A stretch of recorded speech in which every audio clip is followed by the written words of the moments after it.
ဒါကတော့အင်ဂျင်မှာပါတဲ့ကွန်ပျူတာမောင်းနေမှာပူလီကိုဖြုတ်တယ်ဒါကီးတန်ဖြုတ်တယ်ဒါကတော့အင်ဂျင်အထိုင်မှာတွဲချိထားတဲ့နက်တွေဖြုတ်တယ်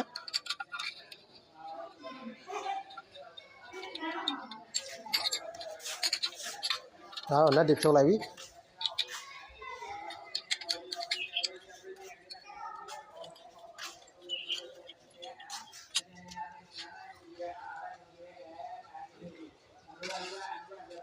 ဒါတော့အင်ဂျင်ထဲမှာရှိတဲ့အင်ဂျင်ဝိုင်ကျွန်းကြံတွေကို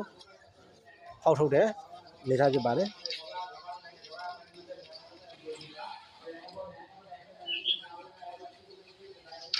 ဒါကတော့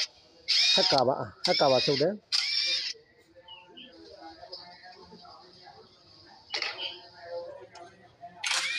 ဒါကတော့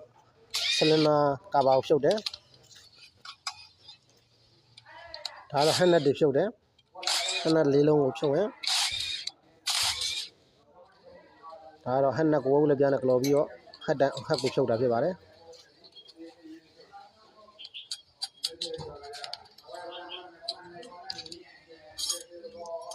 အဲ့မှာ push တော့နှစ်ချောင်းမှာထွက်လာပြီ push တော့နှစ်ချောင်းကိုလည်းဖြုတ်လိုက်မယ်ဒါကတော့ flying wheel ဖြုတ်ဖို့အတွက်တန်ကြီးကိုင်းတယ်လို့တန်ကြီးချစ်စလေးတုတ်တယ်လက်တက်ပြီးတော့အပေါ်ကတူနဲ့ထုပြီးတော့ဖြုတ်မှာပဲဖြစ်ပါတယ်ဒါတော့ flying wheel ကျွတ်သွားပြီ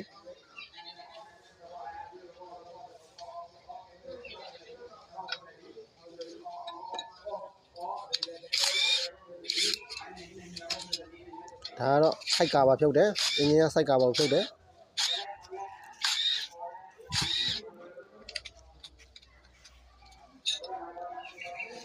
ဒါဒီလေးနဲ့ခောက်ပြီးတော့ side cover ကိုဆွဲထုတ်တော့မယ်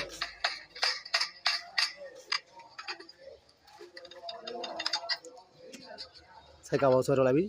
ဒါတော့ cam set ပင်နေအောင်ကိုတွဲလိုက်ဆွဲထုတ်လိုက်တယ်ဒါကတော့ကာဗနာမောင်းတန်ကိုချုပ်တဲ့အနေအထားဖြစ်ပါတယ်